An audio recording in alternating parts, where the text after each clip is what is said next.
नमस्कार। आपका अखबार के संग में आपका स्वागत है। मैं हूं प्रदीप सिंह। जाके पैर न फाट बेवाई, सो क्या जाने पीर पर आई। ये जिस पर जब बीतती है तभी पता चलता है कि दर्द क्या होता है। ये आजकल हो रहा है ममता बनर्जी के साथ। 15 साल मुख्यमंत्री रही पश्चिम बंगाल की। कोई ऐसा अत्याचार नहीं है जो उनके राज में न हुआ हो। नक्सलियों का समर्थन लेना, पश्चिम बंगाल से सीपीएम को हटाने में उनकी सबसे बड़ी मदद अगर किसी ने की तो नक्सलियों और माओवादियों ने की।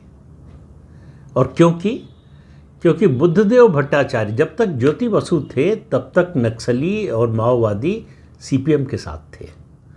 बुद्धदेव भट्टाचार्य ने जैसे ही इस बात का संकेत दिया, बल्कि एक तरह से घोषणा भी कर दी टाटा को सिंगूर में बुलाकर कि वो पश्चिम बंगाल का इंडस्ट्रियलाइजेशन करने जा रहे हैं, औद्योगिकीकरण फिर से करने जा रहे हैं। ये माओवादियों को मंजूर नहीं था। उन्होंने लंबा दौर देखा और एक तरह से सत्ता चलाई मजदूर यूनियनों के जरिए और अपनी वसूली के जरिए। ये कोई ट्राइबल्स के दोस्त नहीं थे, ये उनके सबसे बड़े दुश्मन थे। ये विकास के दुश्मन थे, ये पश्चिम बंगाल के दुश्मन थे और ये देश के दुश्मन थे। उनसे हाथ मिलाया ममता बनर्जी ने सीपीएम को हटाने के लिए। और बुद्धदेव भट्टाचार्य का कदम प्रदेश को फिर से औद्योगिकीकरण की ओर ले जाएंगे, इसने मदद की ममता बनर्जी और माओवादियों को साथ लाने में। और उसका नतीजा आपको मालूम है क्या हुआ। 2016 में सीपीएम चली गई, ममता बनर्जी आ गई। तो जाहिर है कि उसके बाद एक भी इंडस्ट्री आई नहीं पश्चिम बंगाल में। टाटा भी अपना प्लांट, जो काम शुरू किया था प्लांट का, वो लेकर चले गए, गुजरात चले गए। और सिर्फ एक फ़ोन कॉल में गुजरात में ज़मीन मिल गई। उस समय नरेंद्र मोदी प्रधानमंत्री बन चुके थे देश के, लेकिन गुजरात में ज़मीन मिल गई टाटा को। उनका नैनो प्लांट गुजरात में लगा। इससे आप समझ सकते हैं कि कितना बड़ा नुकसान ममता बनर्जी ने पश्चिम बंगाल का किया।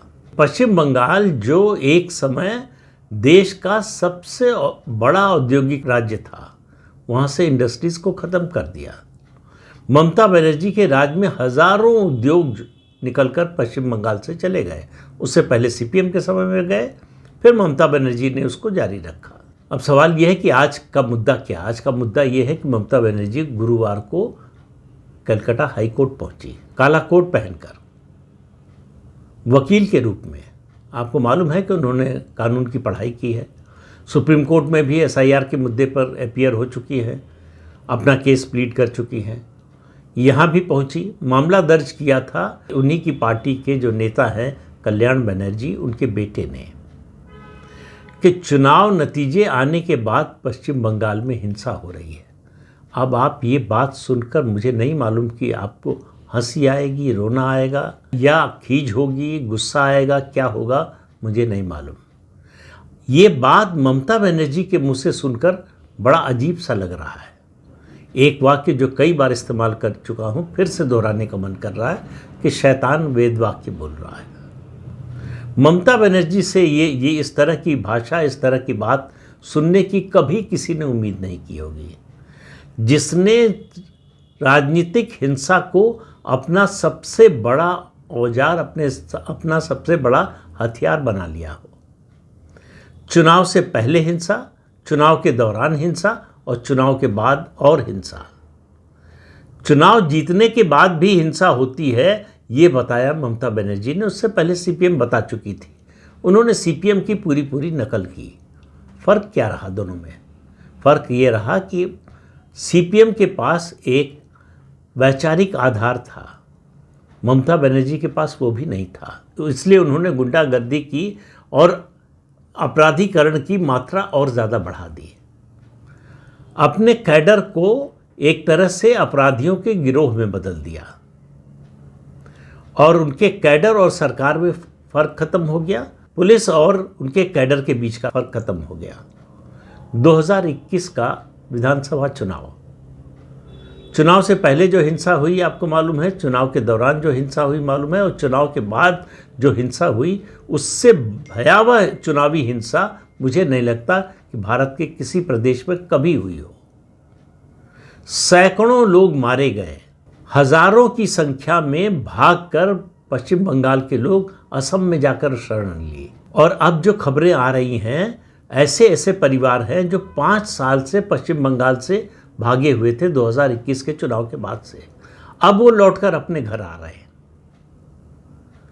ऐसा आतंक का राज चलाने वाली ममता बनर्जी कह रही हैं कि उनके कार्यकर्ताओं के साथ हिंसा हो रही है। और उन्होंने 10 मामले बताए कि 10 लोगों की हत्या हुई है।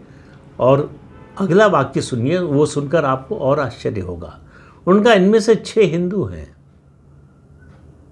मतलब क्या नैरेटिव बनाना चाहती हैं?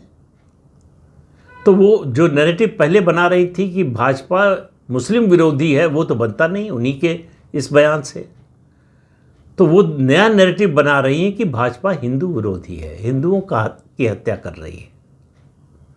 अब ममता बनर्जी के मुंह से ये सब बातें सुनना, मुझे नहीं लगता कि पश्चिम बंगाल का कोई व्यक्ति, चाहे वो तृणमूल कांग्रेस का समर्थक रहा हो, मैं कार्यकर्ता की बात नहीं कर रहा हूँ, समर्थक रहा हो, वो भी ये नहीं सुनना चाहेगा।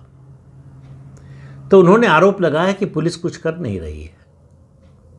उनसे पूछा जाना चाहिए कि आपकी सरकार ने संदेश खाली में जब बड़े पैमाने पर आपकी पार्टी के नेता ने महिलाओं के साथ अत्याचार किया, बलात्कार किया, घर में घुसकर मारा पीटा, आग लगाई, सब कुछ किया, तब आपने क्या किया था?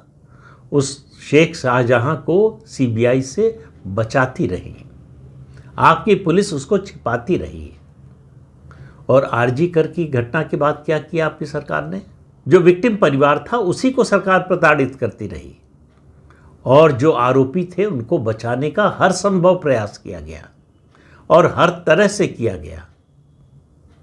कार्यकर्ताओं से हमला कराकर, पुलिस से बचाकर, जो प्रमाण थे, सबूत थे, उनको नष्ट करके, ये सब कुछ हुआ ममता बनर्जी के राज में। उस समय उनको जनता की याद नहीं आई, उस समय उनको हिंसा दिखाई ही नहीं दी।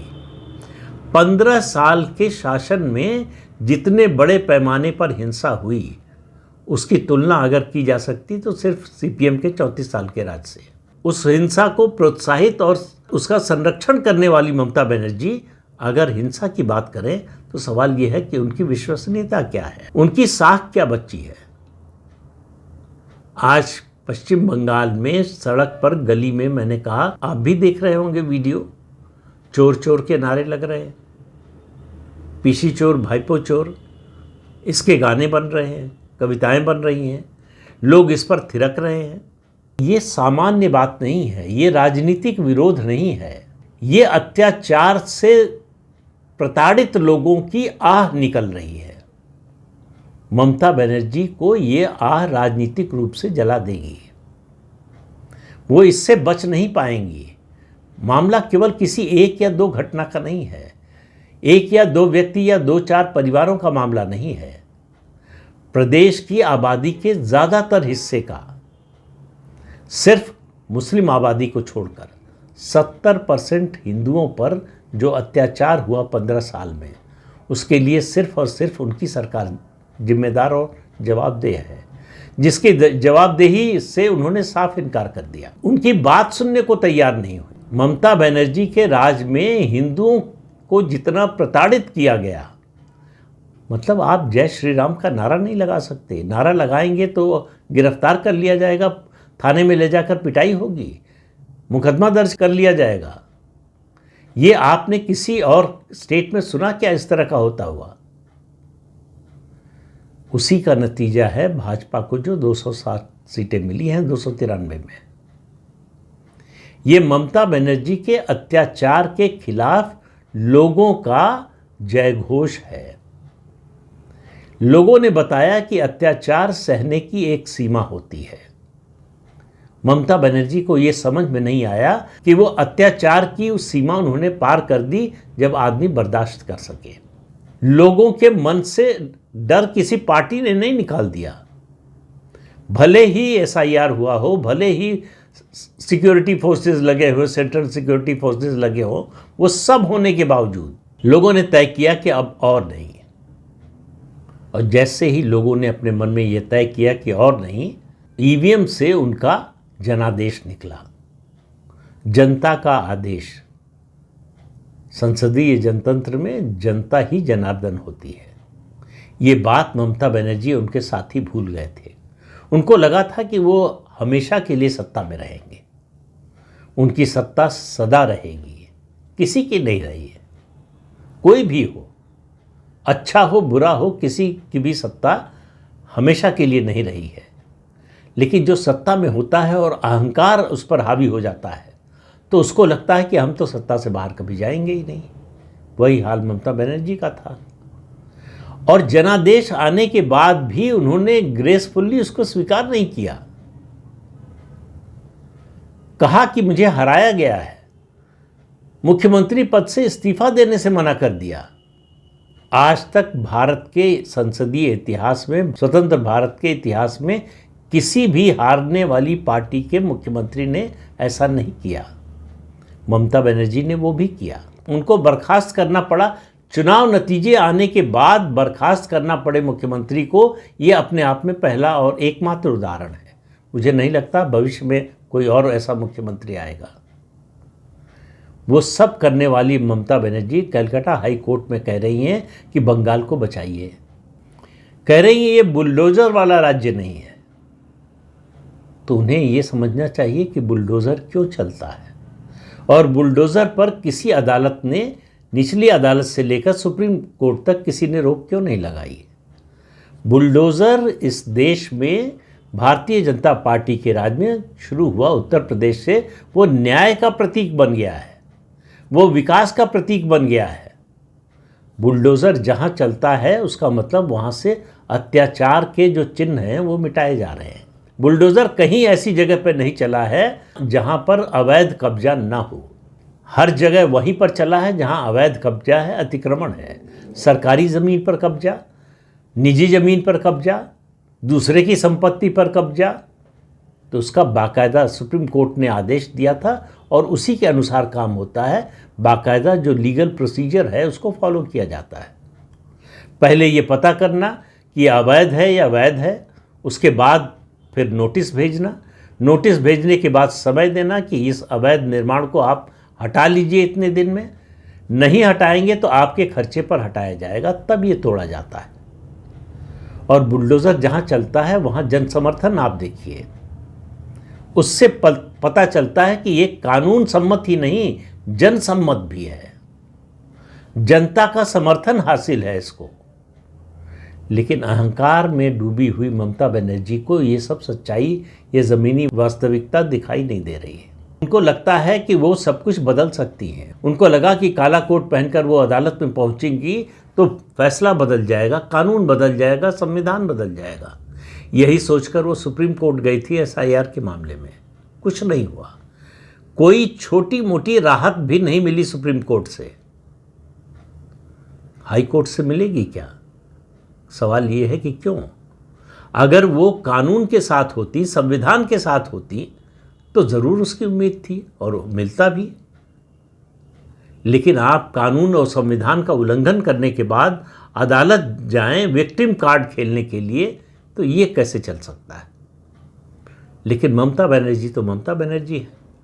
तो अब वो जो कुछ कर रही हैं, ये काला कोट हो या इस तरह का बयान कि बंगाल को बचाइए, ये सब जो जुमलेबाजी है वो दरअसल खबर में बने रहने के लिए, चर्चा में बने रहने के लिए। उनकी पार्टी चुनाव हार गई है, वो सत्ता से बाहर हो गई, अब मुख्यमंत्री नहीं रही और वो विधायक भी नहीं रही। उनके पास ये मौका भी नहीं है कि असेंबली में खड़े होकर सरकार का और सत्तारूढ़ पार्टी का विरोध करें। वो मंच भी जनता ने उनसे छीन लिया है। तो अब उनके पास यही सब बचा है। और विक्टिम कार्ड खेलने की तो वो माहिर हैं, लेकिन विक्टिम कार्ड की भी एक शेल्फ लाइफ होती है, उसकी भी एक समय सीमा होती है, उसकी भी एक परिस्थिति होती है जब वो चलता है। वो तब तक चलता है जब तक लोगों के मन में संदेह हो कि ये सच है या गलत है। तो संदेह का लाभ कई बार मिल जाता है विक्टिम कार्ड खेलने वाले को। जब लोगों के मन में पक्का हो चुका हो, फैसले पे पहुंच चुके हों, निर्णय ले चुके हों कि ये विक्टिम कार्ड खेलने की जो कोशिश कर रहे हैं वो गलत रास्ते पर है, कानून और संविधान के विरोध में है, आम लोगों के विरोध में है, तो फिर विक्टिम कार्ड नहीं चलता। इसलिए 2021 में ममता बनर्जी का जो विक्टिम कार्ड चला वो 2026 में नहीं चला, क्योंकि उसकी एक्सपायरी डेट निकल चुकी थी। ये बात ममता बनर्जी को समझ में नहीं आई और वो अब भी कोशिश कर रही हैं उस एक्सपायर्ड जो विक्टिम कार्ड है उसको फिर से खेलने की।